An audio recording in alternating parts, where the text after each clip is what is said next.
Hello, welcome to Pop In for Positivity with me, Aliza. Today I'd like to discuss the importance of diversity within our religion because I think the lack of tolerance for different people with different ways is a huge contributing factor to the Sinat Chinam that exists.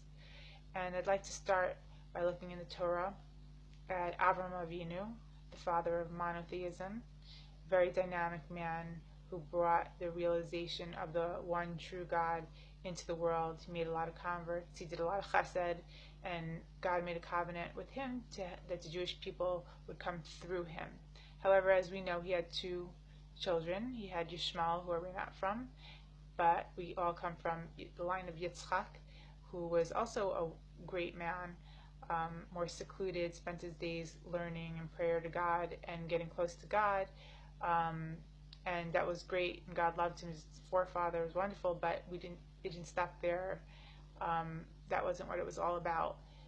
It wasn't until, of course, Yitzchak had two children, Esav, who we're not from, but Yaakov. And it wasn't until Yaakov had the 12 tribes, each one with a unique, distinct personality, that God said, okay, this is where the Jewish people have to come from, because it takes these 12 tribes, each having a different facet, a different strength, to come together in the fullness to achieve what is meant to be the Jewish people. We're not all meant to be carbon copies of each other. It takes different peoples with different talents to do different things to make this nation a success. And somehow this point has eluded us as a people, and we have no tolerance for people that are different from us, and it's caused a lot of infighting, and people will separate themselves from people in their lives due to the fact that they just don't agree, and they don't see eye to eye, and they feel frustrated and angry. And I even see this like every day on Facebook, that people will unfriend somebody because they just can't listen to the other person. They just say, I have no patience and tolerance for that, and they get really angry.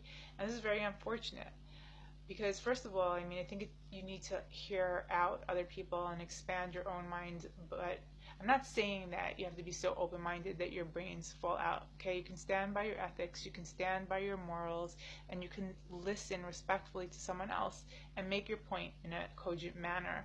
And if you can't do that, if you feel so much hate and anxiety and that you just can't be civil to the other person, then fine. If you need to unfriend the person, you need to separate yourself from the other person, then do that.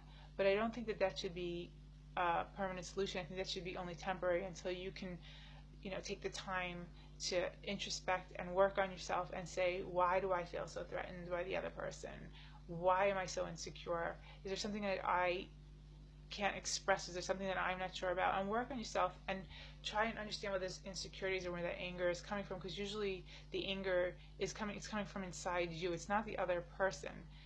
So work on yourself and become more tolerant and more patient and more and stronger in your beliefs, and till the point where you can come back and you can be respectful and you can make your argument in a manner where that you feel comfortable and you make your point well, and you can get along with the other person, because you don't have to be the same person to get along. There are different people and different purposes, and not everybody can be a learner, not everybody can be in the army, not everybody can live here or live there, but we need all these different people to be successful as a nation, to have our country be a success, to have our people thrive. And if we can't come together and acknowledge and appreciate and respect that there's a room for each and every one of us, then we're going to just fail as a people. We're not going to succeed. And we all want success. And I think we all know that. I think this is a basic concept, that there's everybody's valuable and everybody has what to contribute. And you don't have to agree with everything the person thinks in order to make space and let that person be and contribute to us to be successful as a nation. I mean, the best thing would be, of course, is to have that warmth and love and togetherness, but at the very least we should have the acknowledgement that each person has a job and that each person has what to contribute and that we need each other. we need each other to make this work. So let's just try and begin there by that acknowledgement, and try and be a little bit more patient and understanding and work on ourselves, because of course, that, as we always say, it starts with us. And let's just try and spread the love, and hope you will join me again tomorrow for Pop In for Positivity. Thank you very much.